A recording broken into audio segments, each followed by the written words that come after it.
Hello అండి అందరికీ welcome to my channel. ఈరోజు వీడియోలో సింపుల్ అండ్ టేస్టీగా మష్రూమ్ బిర్యానీ ఎలా చేసుకోవాలో చూపిస్తున్నాను. ముందుగా 1 కప్ రైస్ తీసుకొని ఒక 2 నుంచి 3 సార్లు వాష్ చేసుకోవాలి. వాష్ చేసుకున్న తర్వాత ఒక 20 నుంచి 30 నిమిషాల వరకు రైస్ని నానబెట్టుకోవాలి. ముందుగా కుక్కర్లోకి 1 టేబుల్ స్పూన్ గీ తీసుకొని 2 నుంచి 3 స్పూన్ల ఆయిల్ వేసుకోవాలి. బిర్యానీ స్పైసెస్ అన్నీ యాడ్ చేసుకొని ఫ్రై చేసుకోవాలి. 3 నుంచి 4 పచ్చిమిర్చి, 1 ఎండుమిర్చి, 1 కప్పు చాప్డ్ ఆనియన్స్ వేసుకొని బాగా ఫ్రై చేసుకోవాలి. ఉల్లిపాయలు అనేవి గోల్డెన్ బ్రౌన్ వచ్చాక 1 టేబుల్ స్పూన్ అల్లం వెల్లుల్లి పేస్ట్ వేసుకొని పచ్చివాసన పోయేంత వరకు ఫ్రై చేసుకోవాలి.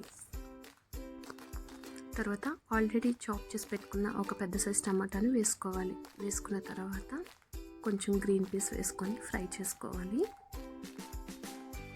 తర్వాత రుచికి సరిపడా సాల్ట్ వేసుకొని 1 టేబుల్ స్పూన్ పసుపు వేసుకొని బాగా కలుపుకోవాలి.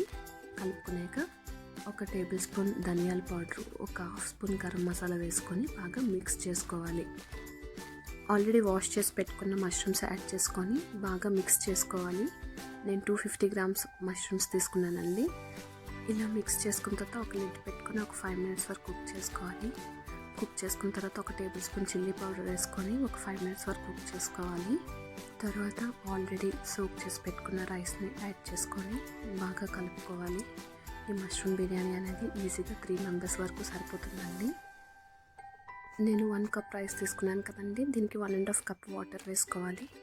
ఇప్పుడే సాల్ట్ అన్నీ సరిపోయా లేవో సరిగ్గా చూసుకొని కుక్కర్ పెట్టుకోవాలి. 2 విజిల్స్కి 2 విజిల్స్ అయిపోయాక ఒక 15 మినిట్స్ తర్వాత చూస్తే చాలా సింపుల్గా టేస్టీగా ఉంటుందండి. ఒక మంచి అరోమాతో మష్రూమ్ బిర్యానీ రెడీ. అంతే అండి, చాలా simple and delicious mushroom biryani ready. మీరు కూడా ఈ రెసిపీని ట్రై చేసి ఎలా ఉందో నాకు కామెంట్స్ రూపంలో చెప్పండి. మీకు కనుక నా వీడియో నచ్చినట్టయితే please like, share and subscribe to my channel.